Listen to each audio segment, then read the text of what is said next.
Hello. Thank you all for joining us today. We're super excited to have you. This is the Iran 1400 project, and today's Spotlighting an Author event will be hosting Dr. Hamid Keshmirshekan to talk about his book, The Art of Iran in the 20th and 21st Centuries, Tracing the Modern and the Contemporary. Right now, Iran stands at a critical juncture, and it's essential to examine its histories and transformations to better understand the trajectories of its future. That's the goal of the Iran 1400 project, and that's why we have scholars on the event like today, so we can dive deeper into these questions and think about the future of Iran and what Iranians themselves would like for their country. I've got a few quick remarks from the advisory board. Dr. Keshmirshekan, thank you from the team at Iran 1400 Project. Thank you for taking the time out of your busy schedule to be with us today. The mission of the Iran 1400 Project, as I said, is to understand Iran's history in order to better understand its present and its future and promote an informed conversation. Your book's insightful observations and analysis of Iranian art will certainly contribute to that conversation. It's a great privilege to have you here today and to benefit from your expertise.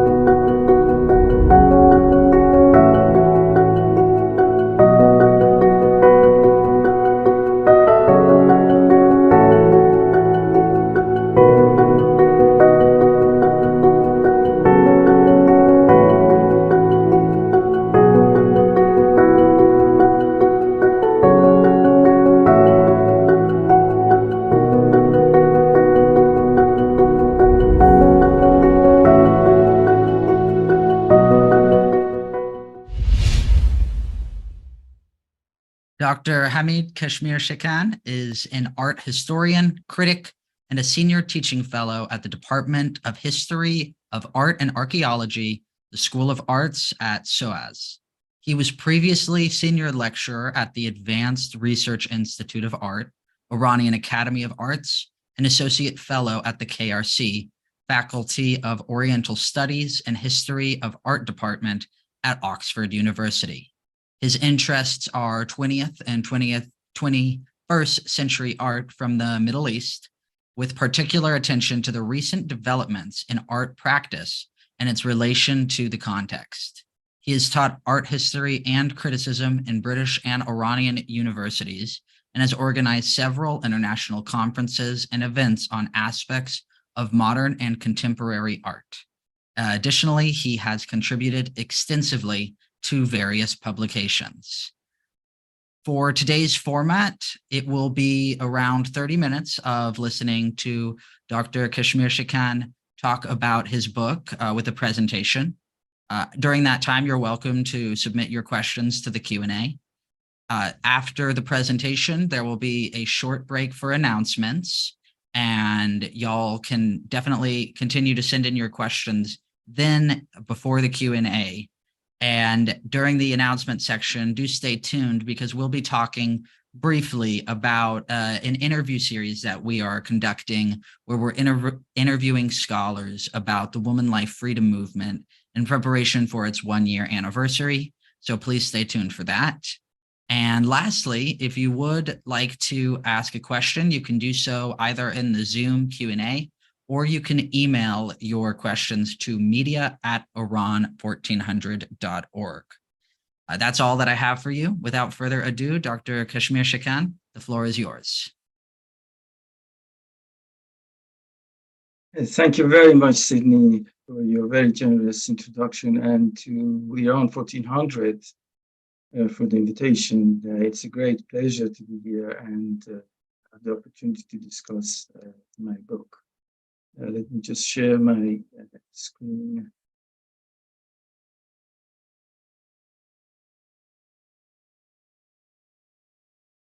Right. So before I go through the contents and the outline of the book. A few words about the book and its approach might be useful. Having worked on the subject of modern and contemporary art of Iran over the past few decades, I came to understand that Euro-American paradigms cannot be uncritically applied to the study of art of Iran and the assumption that these discourses enjoy universal validity. The book comes from this very concern, actually. It is a complement to my previous monograph published in 2013 on contemporary Iran art, New Perspectives, and continues that scholarly investigation, although rather in a different format. And the former one was mainly on historical, was actually a historical study of art of Iran from the late 19th century until the early 2010s. This one mainly focuses on discourses and their impact on art movements and their practices in the 20th and 21st century. And so does not aim to offer a comprehensive survey, but to selectively explore certain debates in action during this time. This book is drawn heavily on a kind of social art historical framework. The setting hypothesis underlying this book is also that the discourses that have contributed to the artistic paradigms during this period are rooted in contextual conditions in which these works have been created. Throughout the chapters, you will see, I explore these underlying themes and discourses through a series of case studies, mostly through close scrutiny of artworks and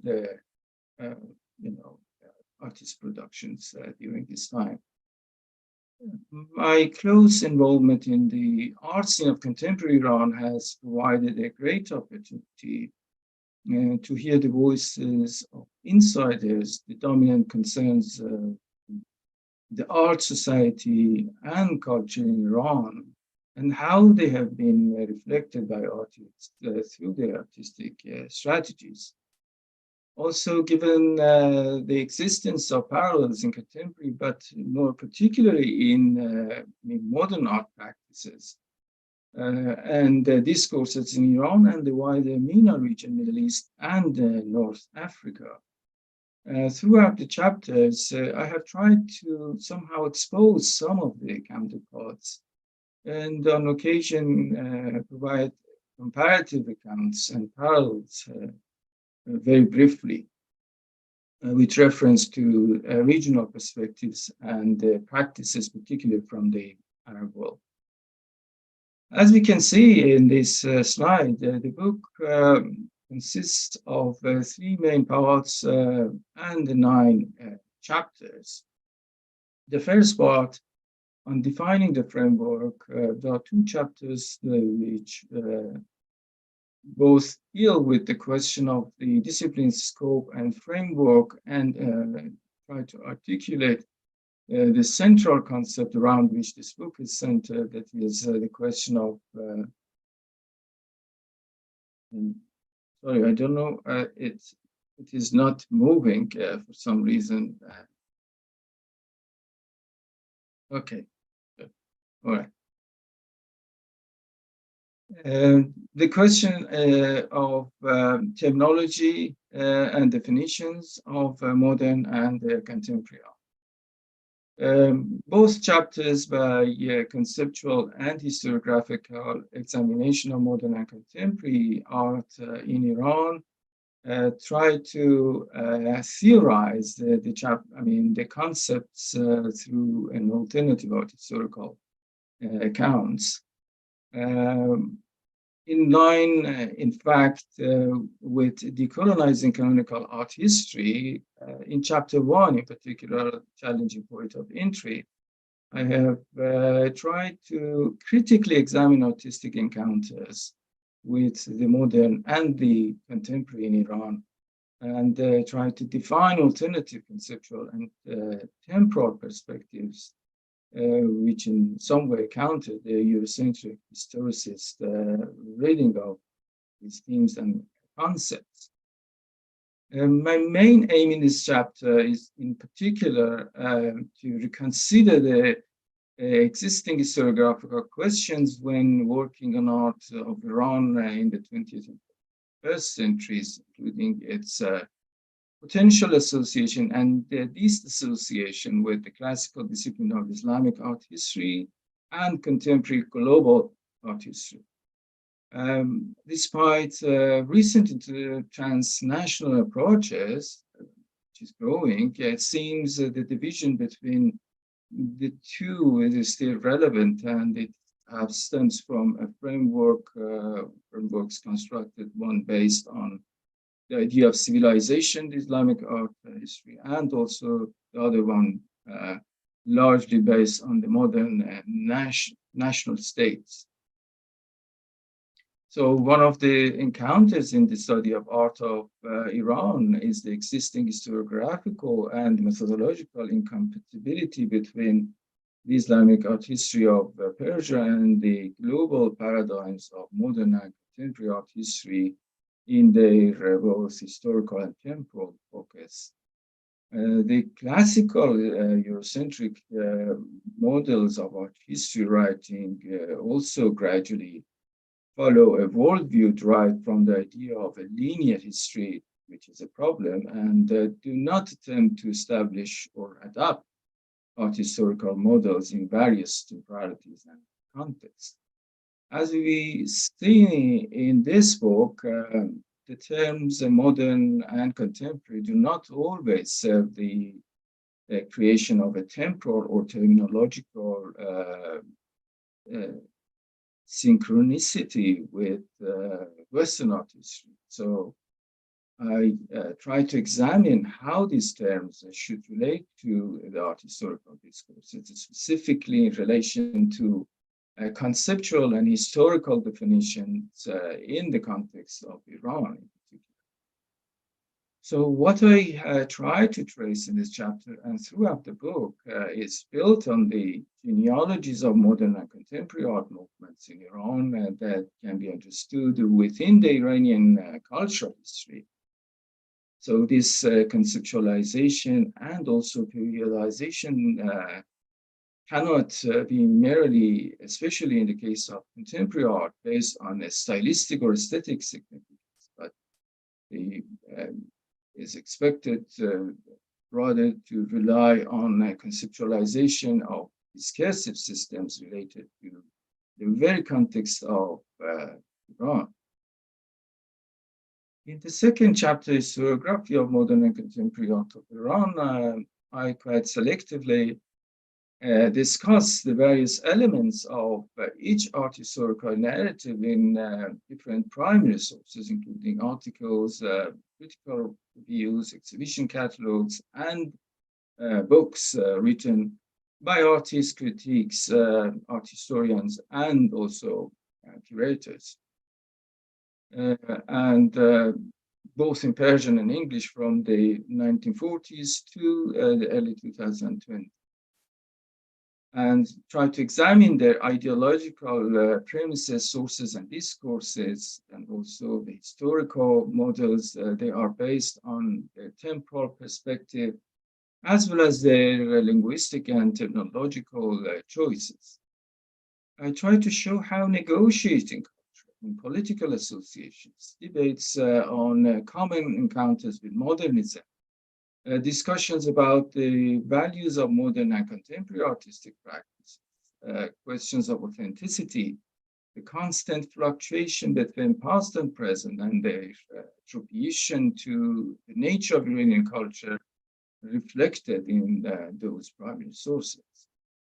They are basically arranged in a chronological order, beginning with the 45 texts published in Payam No magazine by literary figures of the time like Bozorg Alavi and Fatemeh Sayyah, throughout other writings in the 40s, earlier ones by artists such as Jalil Ziapur, the Who's Jangi magazine or Fighting Rooster, and through the 70s and 80s until the almost present time. And books that published in the late 2010s and early 2020s. I examine these developments in order to understand how modern and contemporary art of Iran have been perceived throughout this time and how it is reflected through a variety of ideological and conceptual perspectives. While tracing the problem of,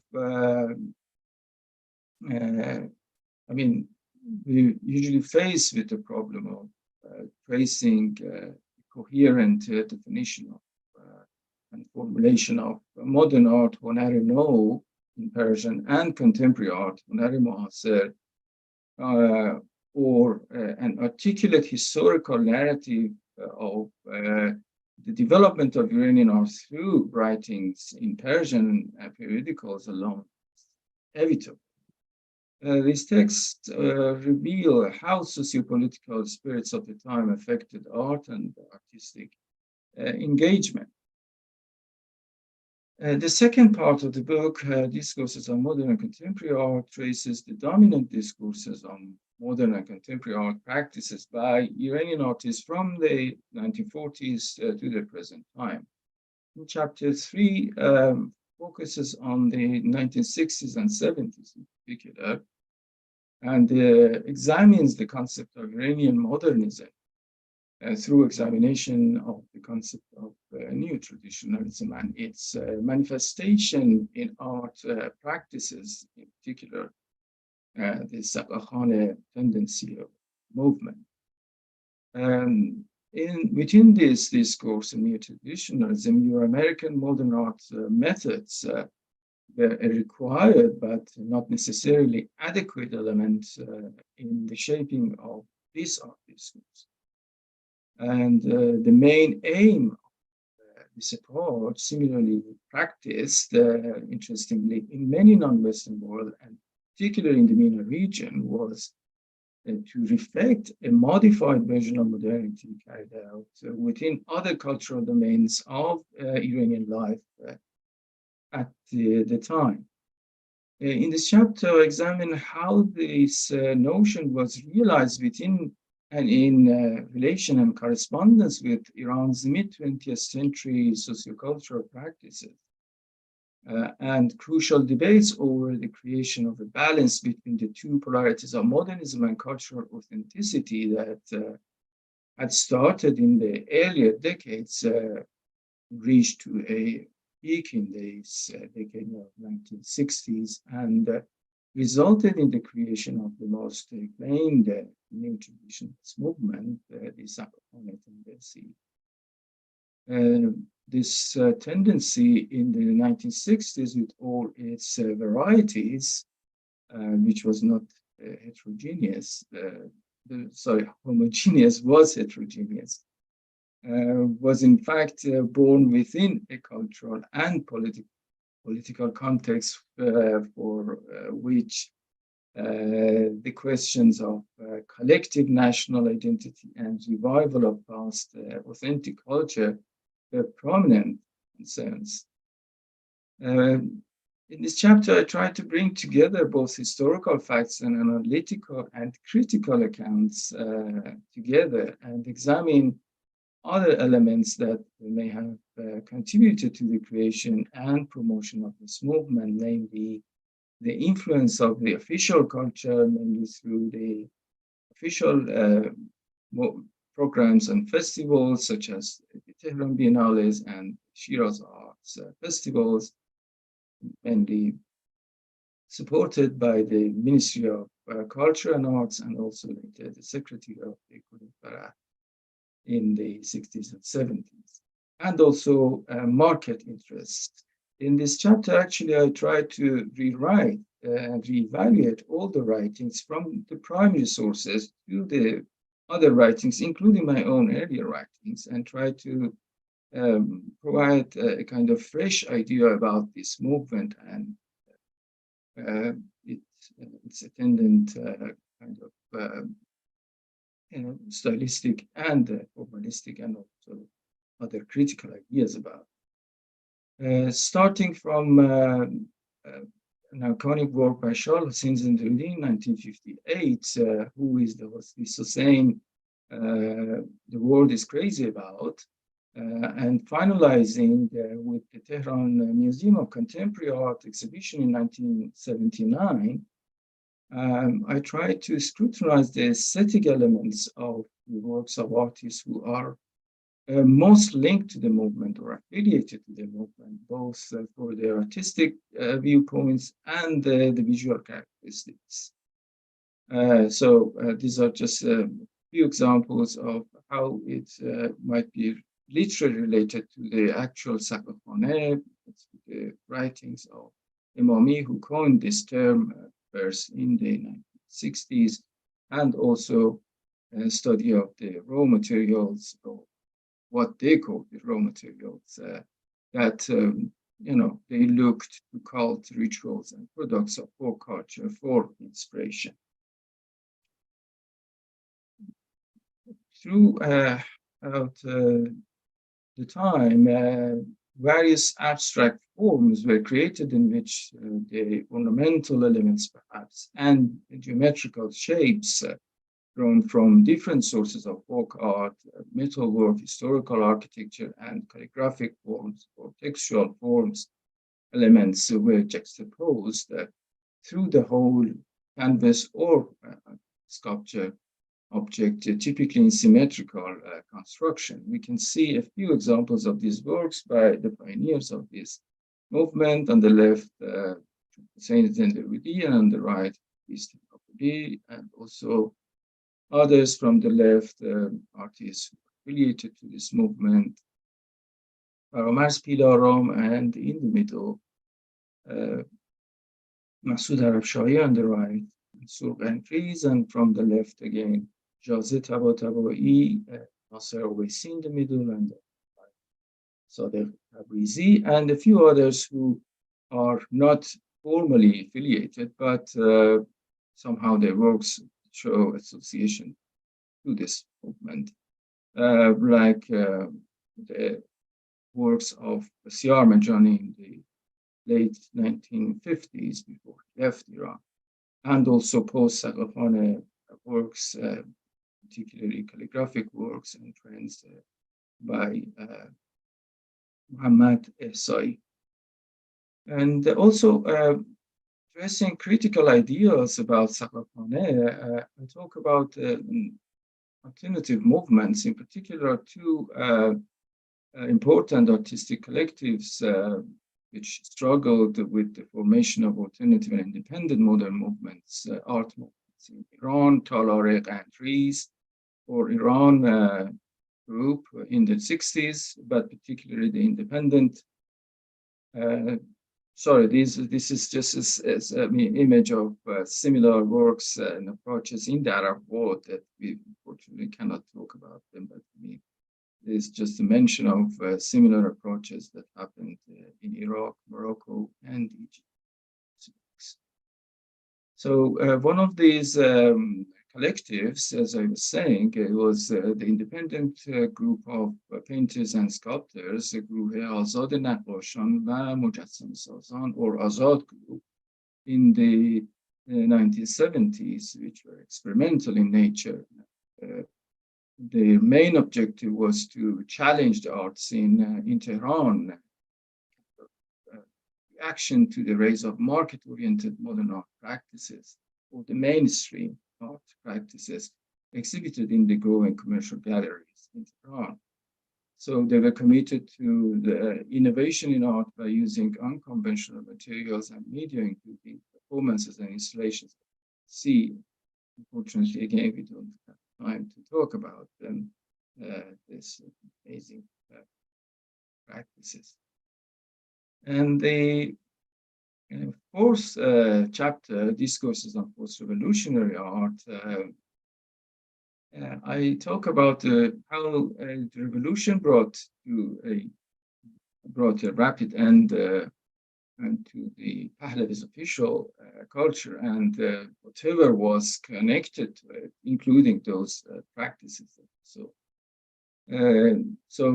they were replaced by revolutionary art, advocating the new values of the newly established Islamic Republic. So the idea of modernism was viewed as a danger to their religio-centric belief structure of the Islamic worldview.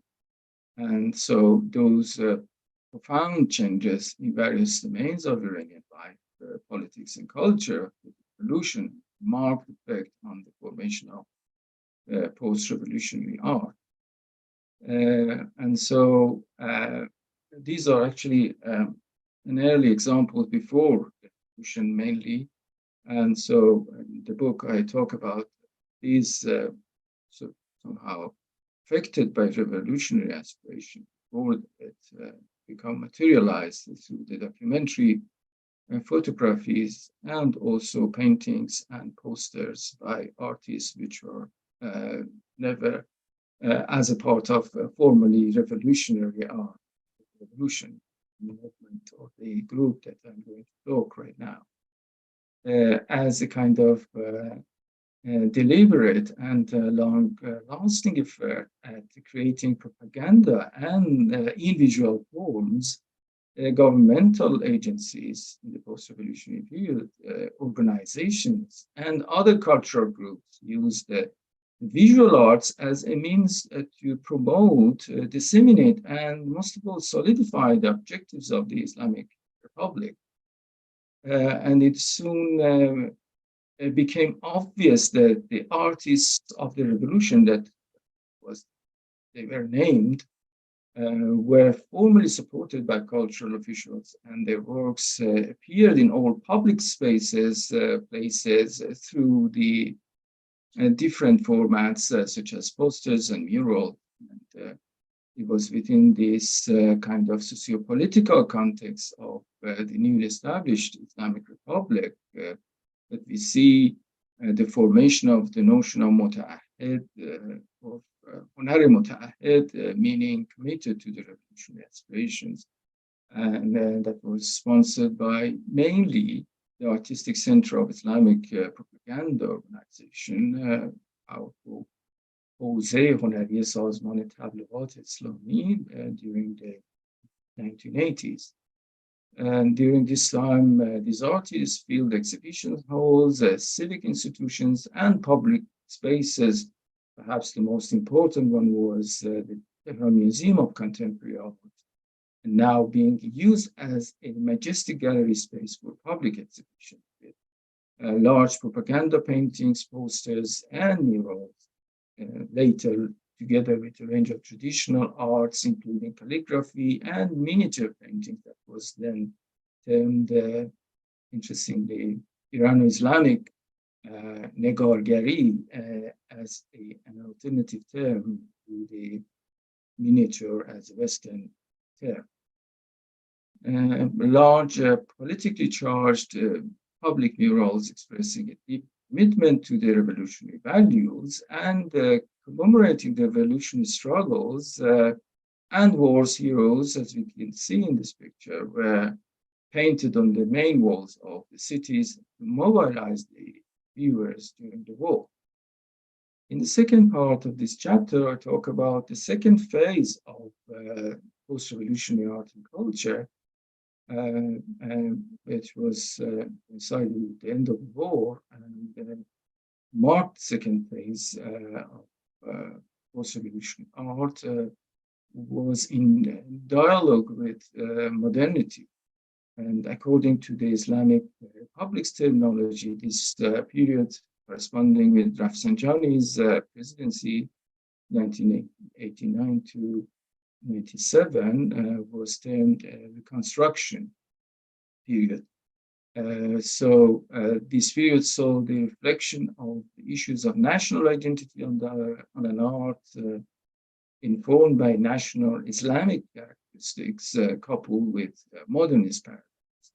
And so gradually from the late 1980s and increasingly during the early 1990s, new trends, including post-revolutionary modernism, started to resurface. And we see a few examples of them that are in the book. I discussed these works and their place within that particular context, apart from the big group of younger artists who started practicing different kinds of modern art practices. The fifth chapter, Paradigm of Contemporary Art,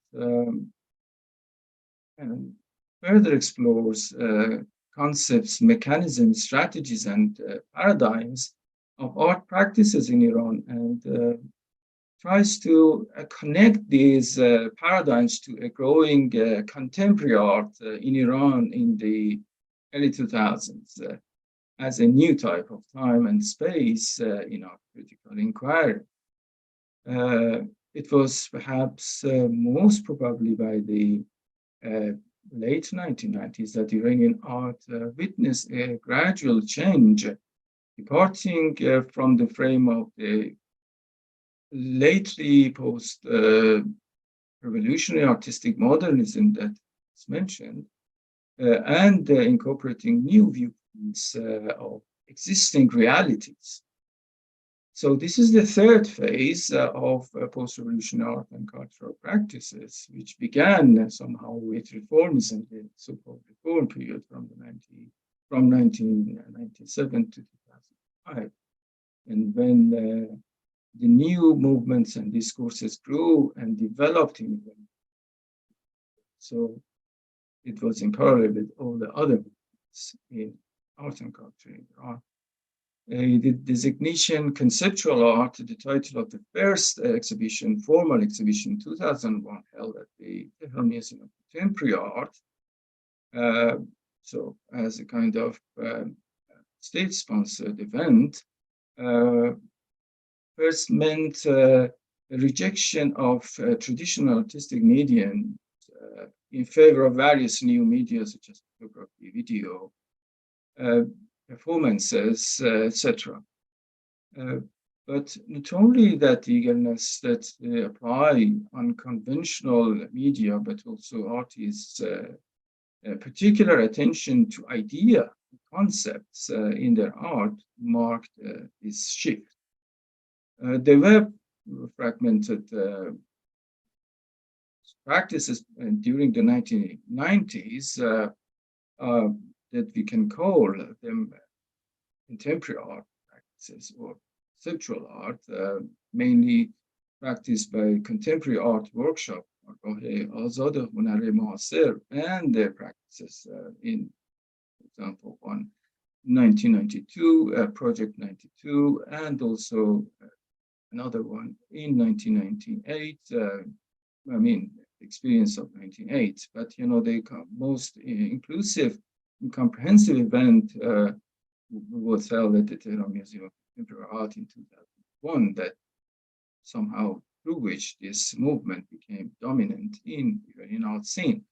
And yearly after that, another term was added to the terminology, new art. Hunar Jadid described this movement in Iran and was a kind of tendency as a new type of practice that initially appeared to be an institutionally sponsored art in the 2000s. And so many of these artists belonged to the third generation after the revolution. And in this time, a dynamic group of young artists started increasingly to practice with new means of media. And several artists from different generations then began to turn away from searching for the concept of presentness, contemporaneity, in time or age, instead dealing with it by representing their own, even if those issues have already been discussed and resolved elsewhere, it's still worth trying within the context of Iran, if it's a necessity, it's related to the concept of contemporaneity.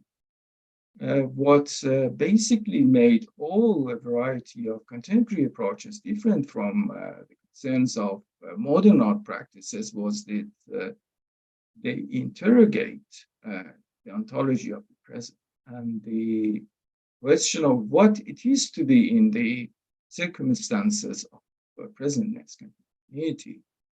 So the best works of this kind were contemporary art, not because of their use of new media, but because they were about one of the most crucial personal, social, or political needs of the time.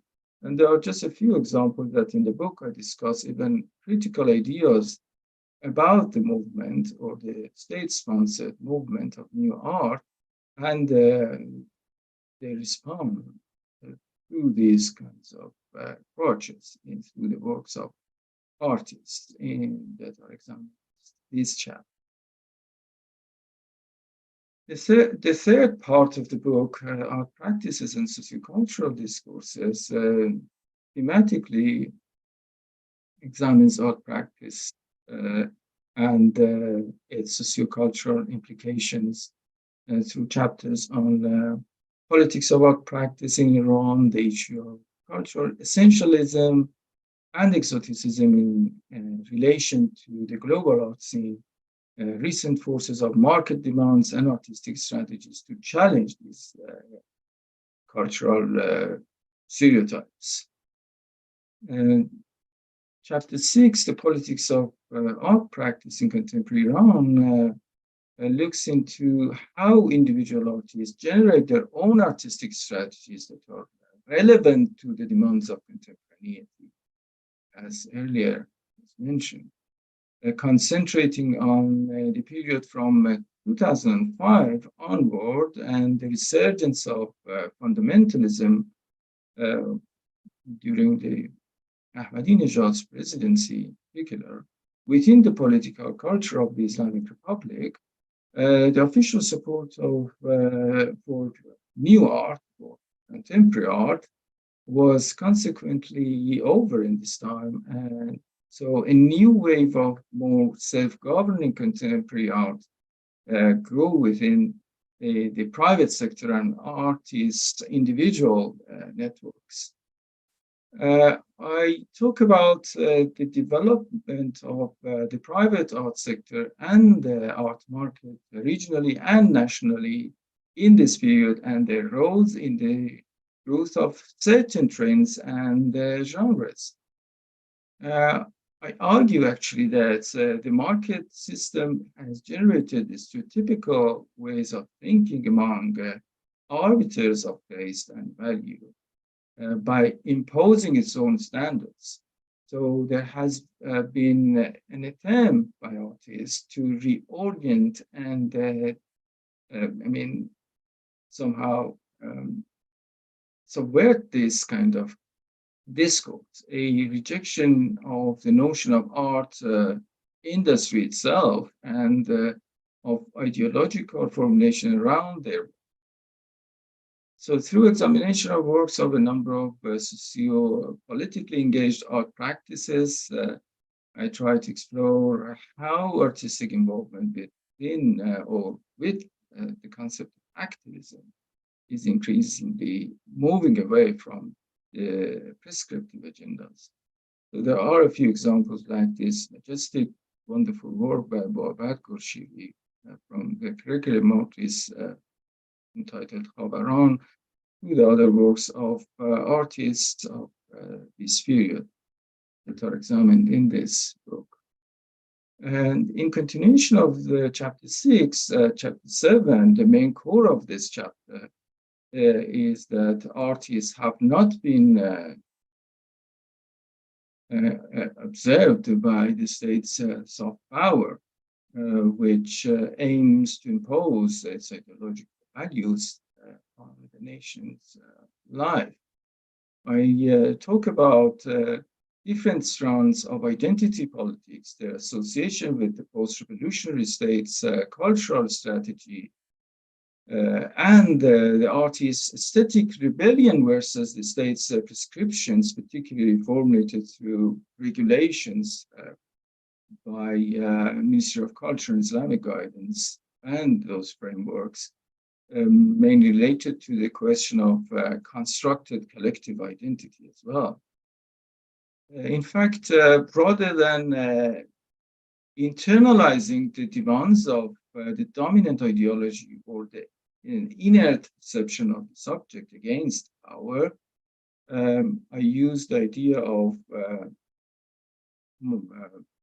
Michel Foucault's essay of power and resistance, and argue that artists as social subjects can be active agents in countering the dominant ideology through their works. I contend that the over centralized and ideological nature of the Islamic Republic forces any alternative reaction to be similarly and also simultaneously, in essence, political or cultural. I examine a number of multi-layered strategies of artists in opposition to those formulated frameworks that you can see, and two examples right now here, a work on the left by Amir Mobed, performance, and also another work by Farham Taliou. And the Chapter 8, Exhibiting Essentialism, provides a critical account of the issues of reception and the politics of representation within the international, mainly Euro-American exhibition systems.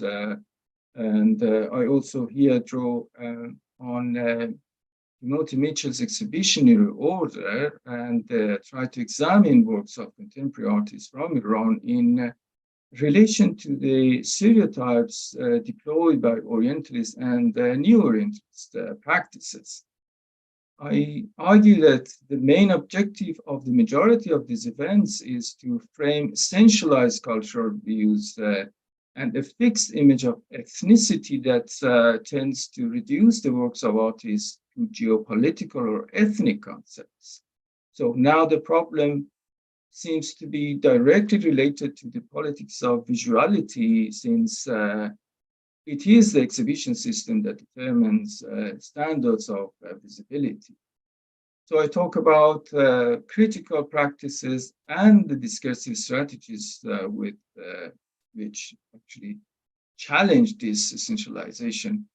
And through the works of artists, I borrow the idea of strategic exoticism from Graham Hogan, a strategy that works from within exotices,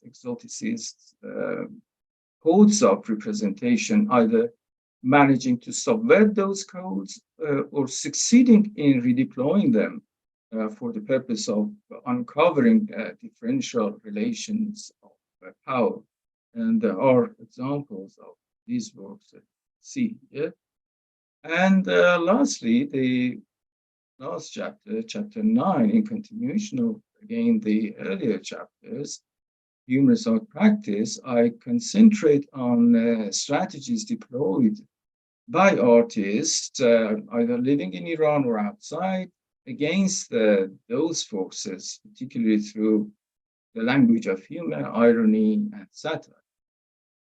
I argue that deploying irony and addressing contradictions via humorous subvention of cultural expectations and standardization are the key strategies in artistic practices by these artists. Here, art acts as agency, criticizing the status quo, self-exoticization, or categories constructed only on foreign values, for example, or formulation by domestic authorities. finally, by resisting the agendas that are in charge of the reinforcement of objectification and also exoticism, these artists acknowledge their awareness of their subject positions. So there are examples of these works that you see here. So, we can talk about it if it's needed through the question and answer session. Thank you very much. Thank you, Dr. Keshmirshekan. That was fascinating. And thank you so much for putting together that PowerPoint. It was really, really insightful. For those in the audience, feel free to send your questions into the Q&A. And we'll give Dr. Keshmirshekan a few minutes of rest while I announce some of our upcoming content and events for y'all. So we just published on Iran1400.org. We just published an article by Dr. Anthony Shea. It's called Dance in Iran and the Iranian Diaspora. It talks about the evolution of Iranian dance over the past 100 years. It's really, really interesting. Please do go check that out. Also, keep an eye out. We have part 2 and part 3 of our podcast series on labor with Dr. Kaveh Asani coming out soon. If y'all missed the first episode, that's on the Iran 1400 podcast, which you can find on any podcast platform that you have. Also, after we finish up that series with Dr. Asani, we'll be releasing a podcast with Dr. Behnam Fomeshi about Iranian poetry. So keep an eye out for those. And as I mentioned earlier, we are doing a Women, Life, Freedom interview series with different Iranian scholars. If y'all are able to and would like to join the conversation, it will only take around 10 to 15 minutes of your time. You can find on our website, you can find a post for that gives you more information, or you can just email us at media@iran1400.org. What we're specifically trying to do is look at as the rest of the Iran 1400 project aims for. We're looking at the evolution of ideas and institutions. In this case, specifically, what institutional changes could be put into place in order to move the desires of the women, life, freedom movement forward. What institutional changes in Iran would be able to prop up these ideas that are being spoken from different Iranians, different scholars, and so on and so forth. If that sounds interesting to you, like I said, it's only 10 to 15 minutes of your time, and it'll just be a one-on-one interview over a Zoom-like platform. So please do let us know if you're interested in that, and also keep an eye out because we'll be releasing those interviews on YouTube.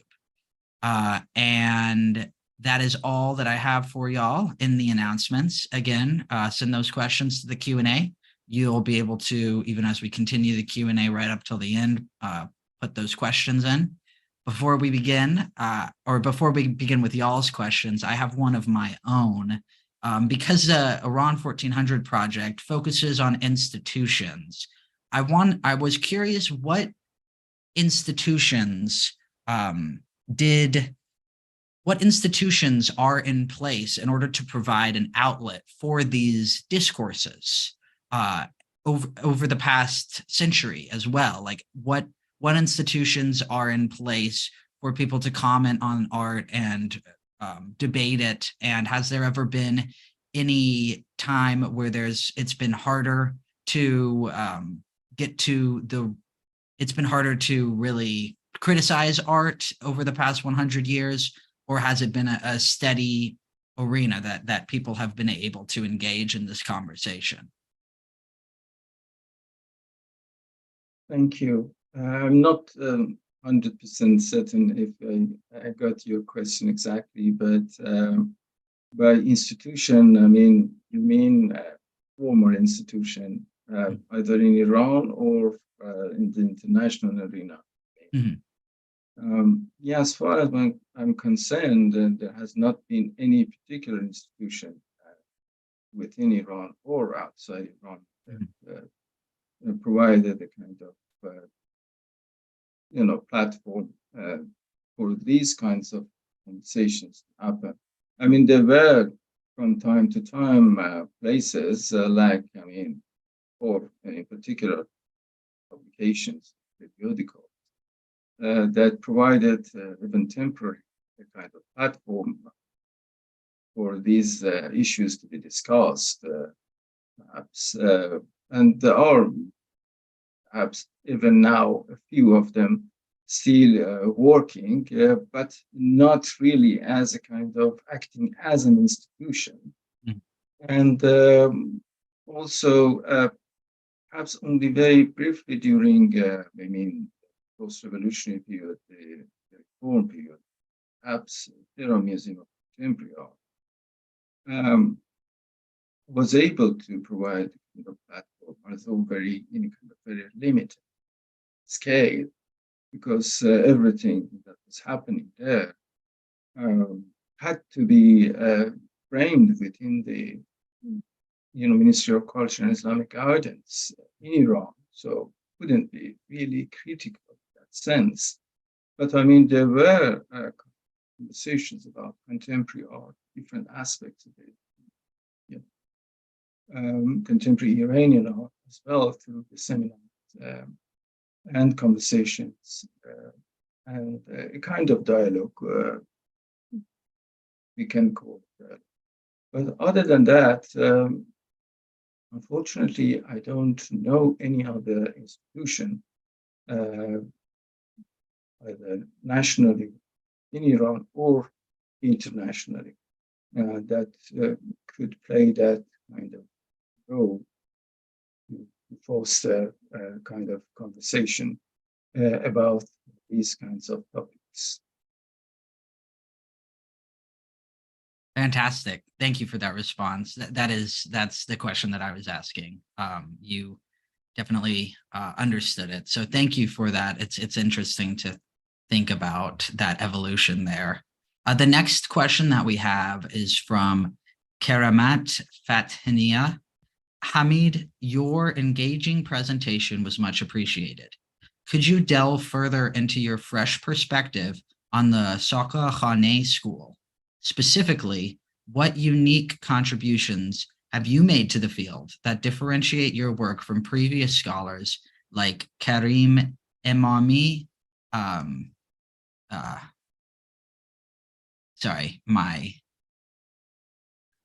Karim Emami, Ruin Pakbaz, and yourself? Thank you. Thank you very much.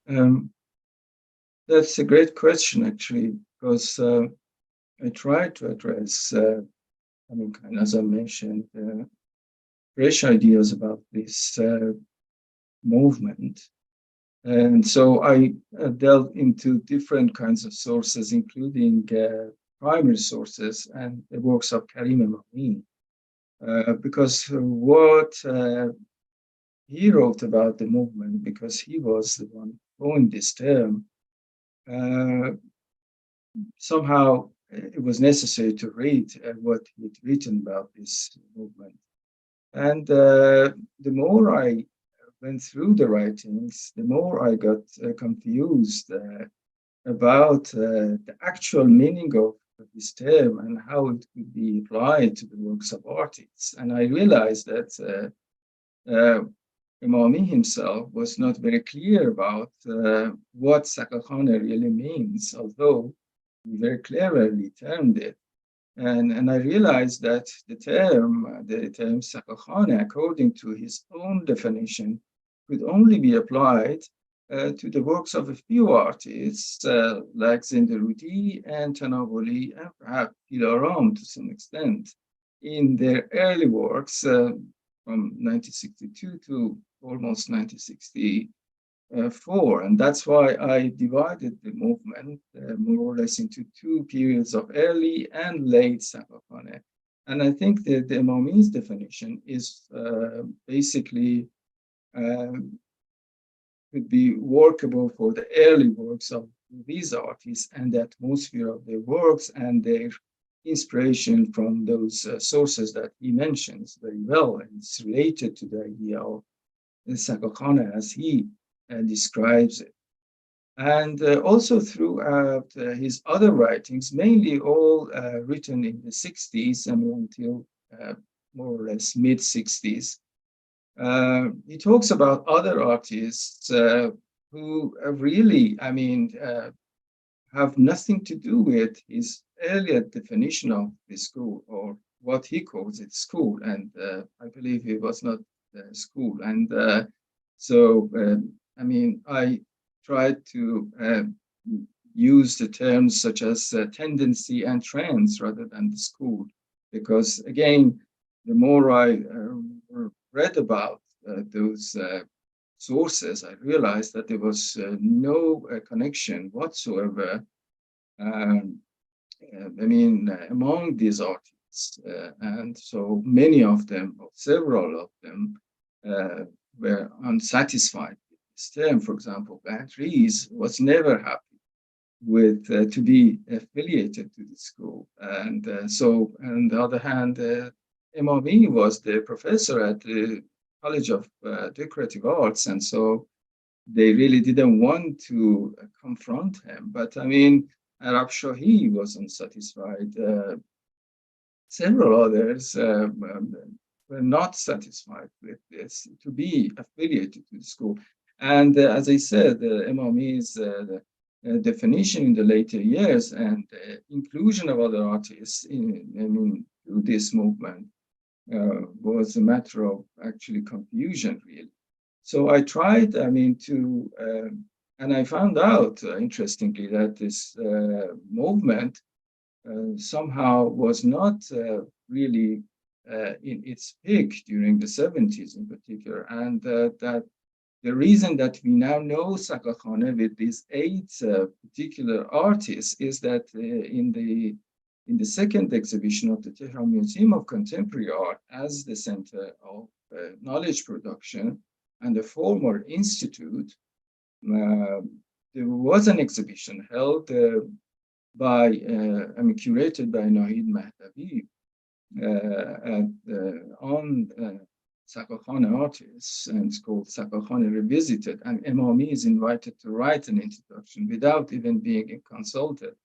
And so it was Nahid Mahdavi who selected these 8, and then it's remained like that, Saqqa-Khaneh is somehow known with these artists. So there are a lot of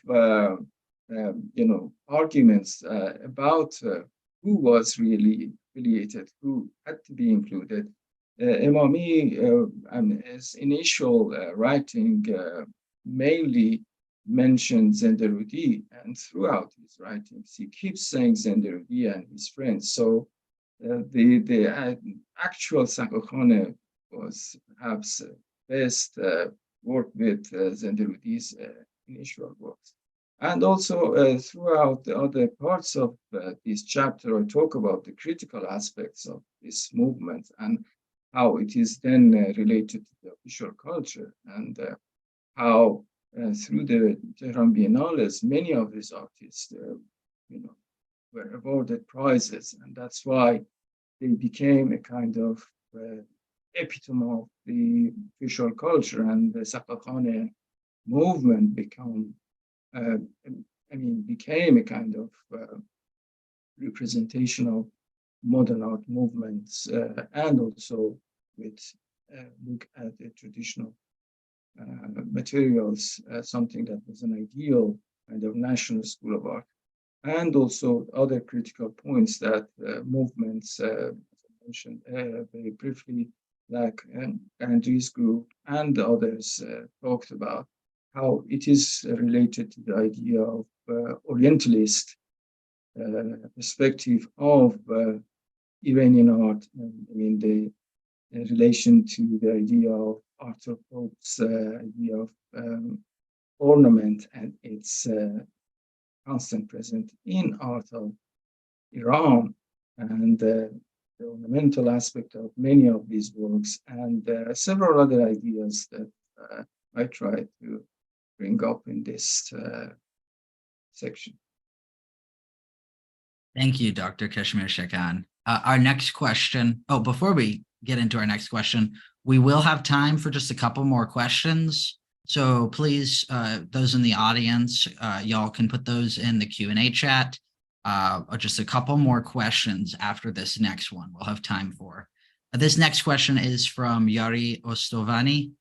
Can you talk a bit about the new Orientalist approach to art, which has cast a wide shadow on contemporary Iranian art, at least for a couple of decades, and its long-term effect on the contemporary art of Iran? Thank you. So, yeah, I mean, in the different chapters, in particular in chapter 8, it talks about this aspect and how this kind of perception has overshadowed most of the exhibition system worldwide, and how they still perceive Orient, or the artists from the Middle East in general, the Islamic world, or in Iran in particular, that somehow a kind of cliche-ridden classification and expectation based on the idea of essentialism and so civilization, for example. So their choice, as I mentioned, the idea of visibility, the artist could only be visible when they comply with those kinds of classifications. And so, for example, for an Iranian or contemporary artist from Iran, that's not to say, I mean, contemporary Iranian art, which is also a term that I recently tried to avoid it. But I mean, I usually say contemporary art of Iran or from Iran rather than contemporary Iranian art. So that is a term that, it's got different ingredients. Being contemporary, meaning perhaps dealing with some very explicit ideas that are very familiar and would receive sympathy, like some limitations and problems, and in particular, for example, women in veil, or the problems are very vividly and explicitly are widespread through the media, for example, being political, gender issues, and several other very explicit ideas, which are perhaps parts of the reality, but they are not the whole reality. There are other aspects of collective life of Iranians that could be raised through the works of arts without being so explicit.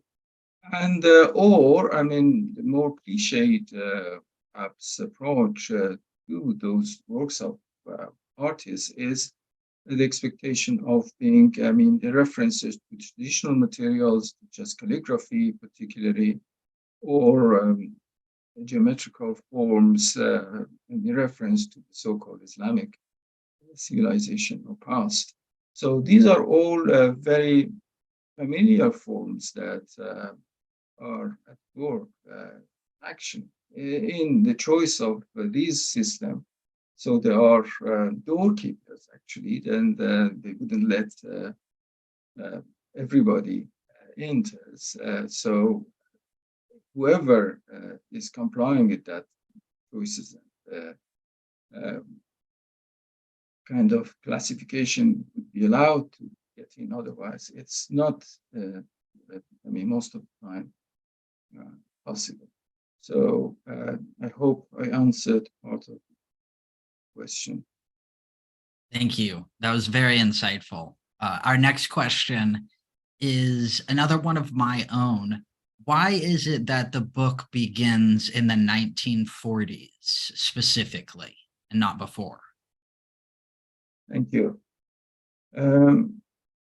It talks about a little bit in the second chapter about writings, earlier writings. But the definition that I tried to make in this book of modern art or modern uh, is based on the idea that I believe that modern art started to be practiced from the 1940s by the graduates of the Tehran University or Faculty of Fine Arts, Tehran University.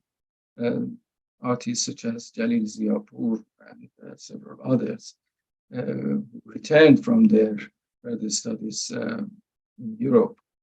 And so that's why most of the events, activities in parallel with other domains of the arts, including literature, music, and poetry, through collective movements, including in particular whose Jangi magazine, in which artists, the musicians, poets, poets, and also the other, literary figures were involved in somehow promotion and introducing modern art and in modernism in general to the public.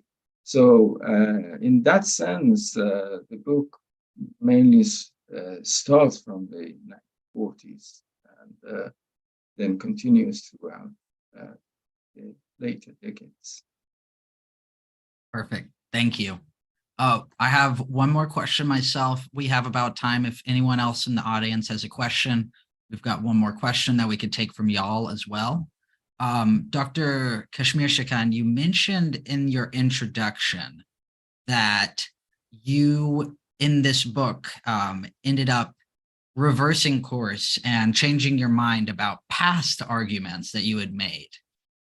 What was it that you, or what ideas in writing this book did you change your mind about, as opposed to maybe a decade ago when you were first, or decades ago, I don't know, when you were first doing this research? Yeah, I just mentioned a few of them, for example, in chapters on Saqqa-Khaneh. And so earlier, I had different ideas without seeing many of the critical ideas behind that. And I think that is the case in other chapters or other writings as well. But I think it's natural when you read your earlier works from a critical point of view, you found that there are several aspects or layers that you had not seen earlier. So it's happened throughout the world. This book from the first chapter until the very last one. There are much more recent writings on this topic. From modern period to contemporary one. So I think mainly I could say that I have become more critical about those writings that I had written before and the critical aspects of those movements, for example, that I had written about. And now I try to address them, and I have tried to address them in this book. Fantastic. Thank you. I think that's all the questions that we have for you. Thank you for your fascinating presentation and the lively Q&A session. Thanks for joining us today. Those in the audience, if you enjoyed this talk, please check out The Art of Iran in the 20th and 21st Centuries, Tracing the Modern and the Contemporary, published with Edinburgh University Press. Please stay tuned and y'all will get emails about it for our upcoming Spotlighting an Author session with Banafsheh Ranji on September 22nd. We'll be discussing journalistic practices in restrictive contexts, a sociological approach to the case of Iran. Also, if you found today's event interesting and would want to read more about what we have on Iranian art, firstly, we have a past Spotlighting an Author with Dr. Pamela Karimi, who is in the audience with us today. So thank you for being here. You can see our discussion on YouTube under live events, where we discussed her book, Alternative Iran, Contemporary Art and Critical Spatial Practice. We also have a couple articles on our website, including Repurposing the Past in Iranian Modern Art. You can find that at iran1400.org and just look under content. Lastly, please share your ideas with us if you think that we should have a specific scholar on, if there's a book that you read recently on Iranian studies that you think you'd like to see people dive into it more. We would love to hear that and see if we can set something up. And also just send any thoughts about the project, about how we're doing, what y'all want to see more of, to our website or at media@iran1400.org. That's all that I have for y'all. Thanks again, Dr. Keshmirshekan. Thank you. Thank you very much.